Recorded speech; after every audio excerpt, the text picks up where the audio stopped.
Chapter 78. That can't be. Tilda was the mole. Everyone was shocked at Ruth's words. However, the crowd's expressions hardened when the assassins' clothing were peeled off, revealing the same tattoo on their bodies. This was obviously not a coincidence. You can't prove anything with just a tattoo, can you? Objected the bald guard. Maybe it would have been less persuasive if there was only one tattoo, but what if everyone had the same tattoo? Dustin walked up to Tilda's deceased men and yanked off all their clothing. Soon, everyone realized that each of the men wore the same tattoo as well. This made things so much more apparent. It was safe to say that they'd found the traitor. No wonder Tilda immediately started kicking up a fuss the moment she arrived. She was the traitor all along. Stefan was disgruntled. As one of the Harmon family's men himself, he hated nothing more than betrayal like this. But why? The Harmon family has always trusted her, so why did Tilda betray us? Ruth asked, her brow furrowed in confusion. Nowadays, not many can resist the temptation of money and power.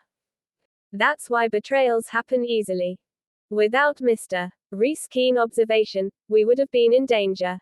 Stefan shivered, thinking about what could have happened.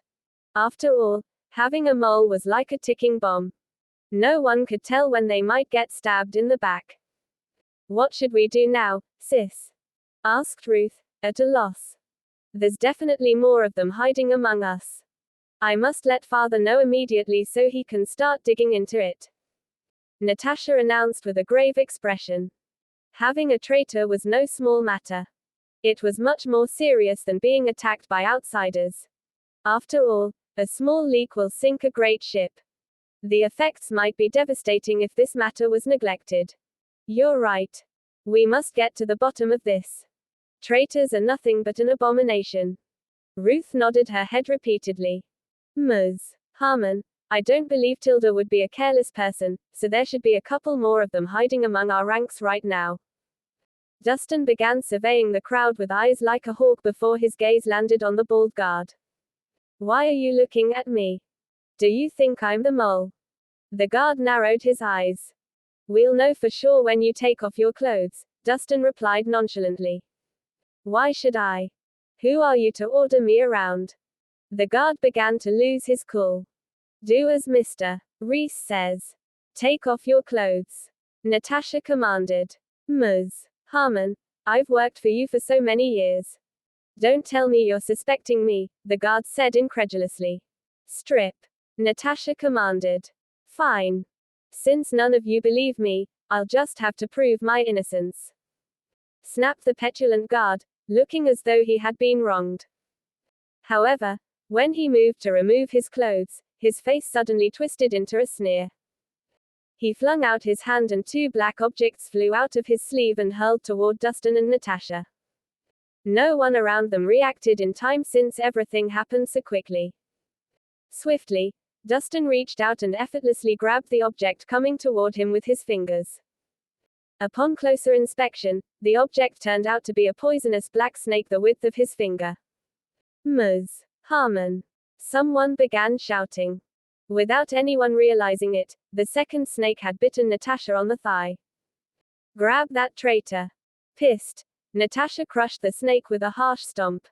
Get him. The rest of her men rushed toward the guard and instantly subdued him. I've always treated you well, so why did you betray me? Natasha trudged toward him with a cold glare, a murderous aura surrounding her. Ms. Harmon, you must know that a man would do anything to become rich. What they offered me was too tempting to resist. You can't blame me for accepting. The guards sneered. Who instructed you to do this? Who's the mastermind behind this? Natasha grilled. Ms. Harmon, I'll die alone if I keep my mouth shut. If I answer, my whole family will be doomed. The guard retorted. Natasha was about to say something when a wave of nausea hit her. Suddenly, her body went lax, and she fell backward, but before she hit the ground, Dustin managed to grab her waist. He pulled up her shirt and discovered that the area where the snake had bitten her was turning purplish black. What a venomous bite the snake had. Give me the antidote. Dustin slammed his foot onto the guard's head, scowling. Only if you let me go. Or else, Ms. Harmon will be going down with me. The guard responded with a sardonic sneer. Are you threatening me? Asked Dustin with narrowed eyes. I know you're an incredible doctor, Rhys. But this venom was created by an expert and cannot be cured without the antidote. You bastard. I'll kill you if you don't give us the antidote. Furious, Ruth charged forward and began beating the guard up. Go ahead. Once I'm dead, Ms. Harmon will be following me, too. Ruth instantly halted her attack. Don't say I never warned you. She's been poisoned by a powerful venom. She'll be dead within half an hour.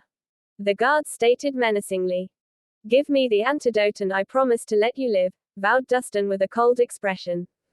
Why should I believe you? The guard frowned. You don't have a choice. If she dies, I'll make your life a living hell. Dustin glowered. The guard hesitated and pondered for a moment before suddenly asking. If I tell you the cure, will you let me go? I'm a man of my word, answered Dustin. All right. I'll trust you this time. The guard gritted his teeth. Actually, there isn't an antidote for this venom. The only way for her to live is if someone sucked out the venom using their mouth. However, the person who does it will most likely lose their life.